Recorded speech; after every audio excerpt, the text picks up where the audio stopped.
My name is John Buss. I'm age 50 and I own 2 tanks. Technically they're not tanks, they're armoured full-tracked carriers, but to the general public they're tanks. At the moment I'm doing a documentary, or the subject of a documentary, and about the tanks and about setting up a business with them.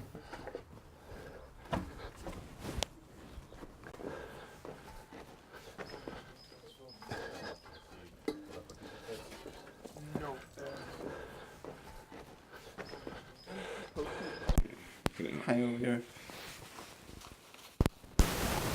Yeah, maybe that's a little bit too tough. You might if I bring that out a little.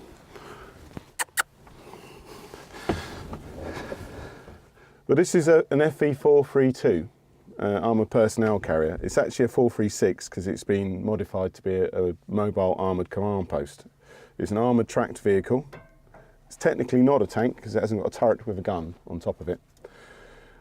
It was built in 1965 and weighs 15.5 tonnes. And it was ex-British Army.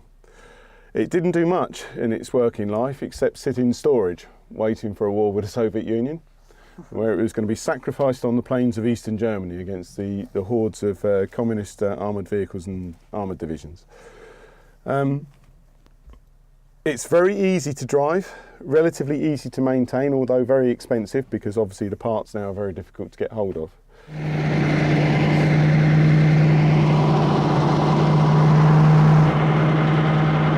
Right.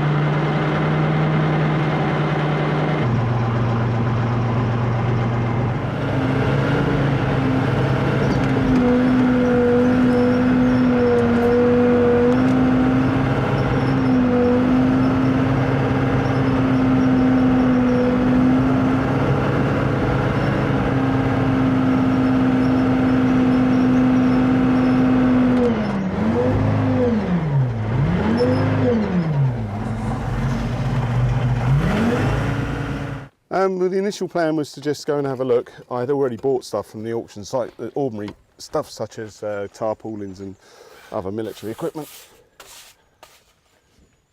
And how did you get them over here? They came on Swansea Cork ferries, the last ferry before they went out of business. Thank God they did. I didn't know they were going to go out of business, but I think I got them delivered from Norfolk to Swansea docks, and then I got them on the next available ferry, the 2 of them. With the other machine, had to drive them on and drive them off.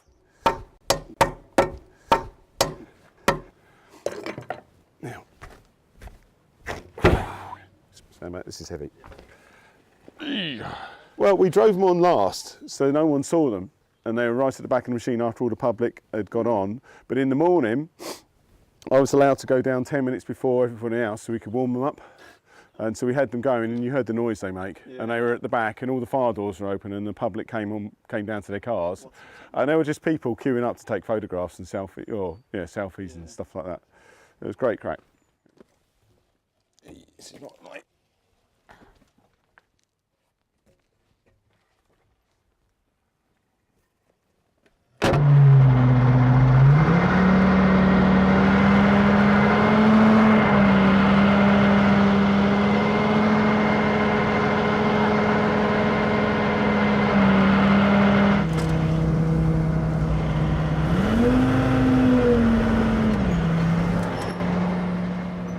So would you explain exactly what you intend to do with the tanks for a business?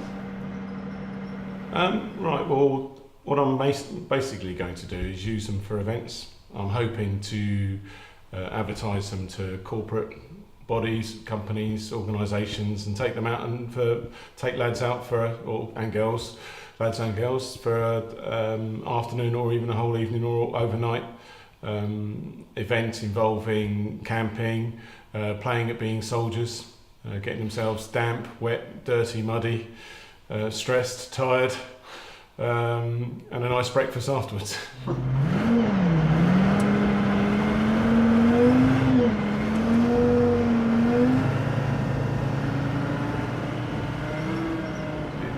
can't really do a system where you spend hours and hours driving around a field with lots and lots of different people, because you will get wear and tear on the vehicles.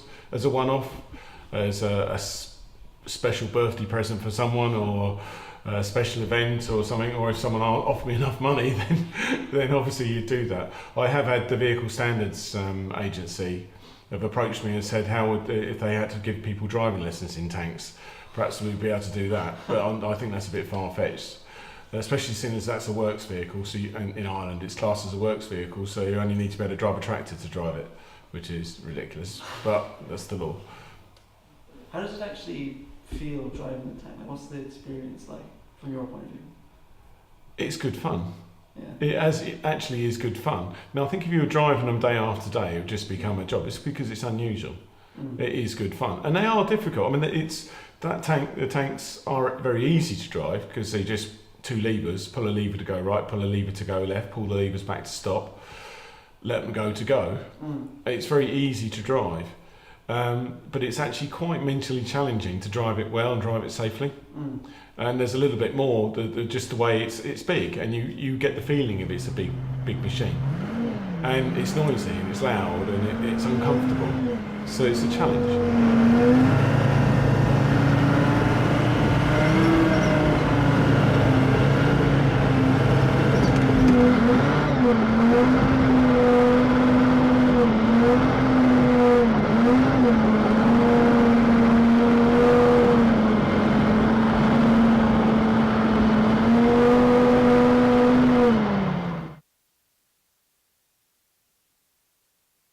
So if you have a tank, you need a handbook for it. And you can get off the Army, off Ministry of Defence, a whole range of handbooks for every tank. This is not for the one we filmed just now, the FV432. This is for a 434. And they're just brilliant. All the Army, everything the Army do is so thorough. It tells you how to run the tank, how to find out faults, how to do the basic maintenance, and all the various bits and pieces you have on it. And you can get them for everything, absolutely everything. You know, I can show you how to set the tank up to take it swimming. If you're going to drive a tank or own a tank, you've got to have the proper equipment and clothing to wear. So that's a standard issue British Army drivers' coveralls or overalls. And they're fireproof to a point to stop you, give you a chance to get out of the vehicle without burning up if it caught fire.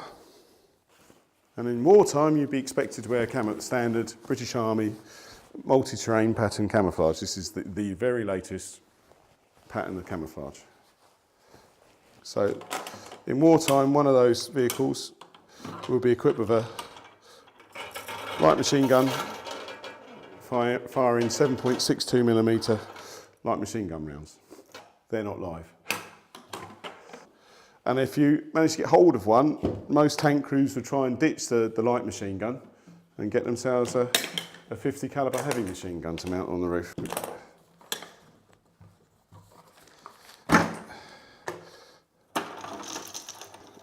No, here's one, but that's 50 caliber heavy machine gun.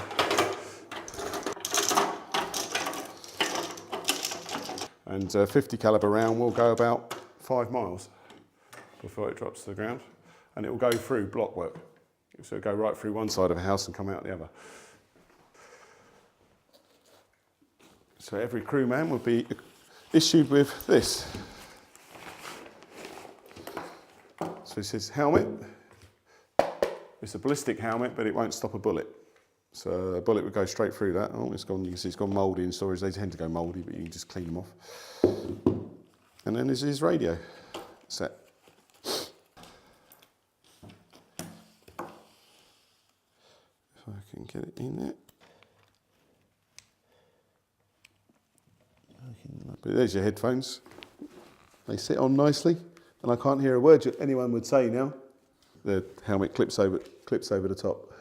It's the most attractive thing.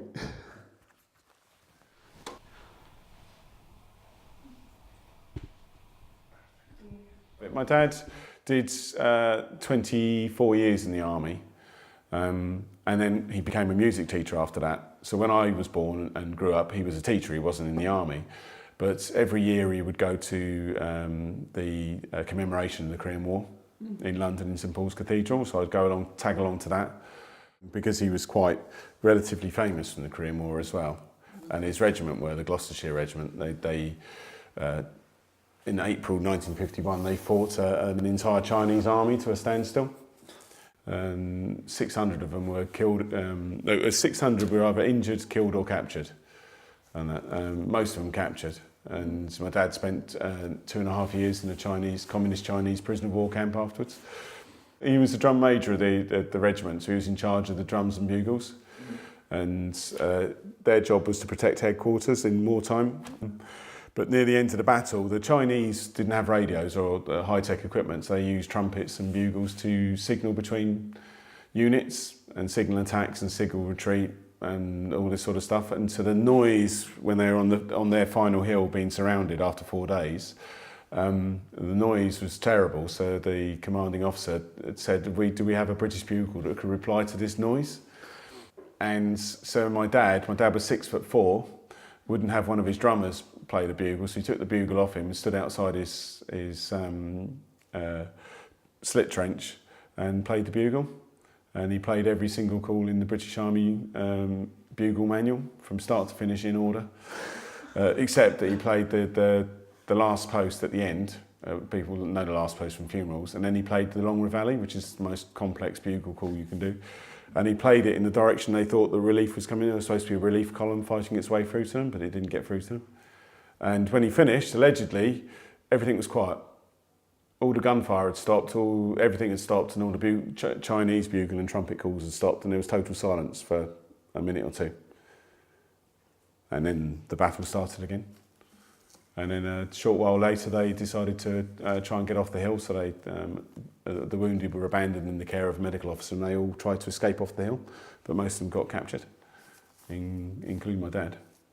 But yeah, it's quite a famous story, and I have pictures of it as well.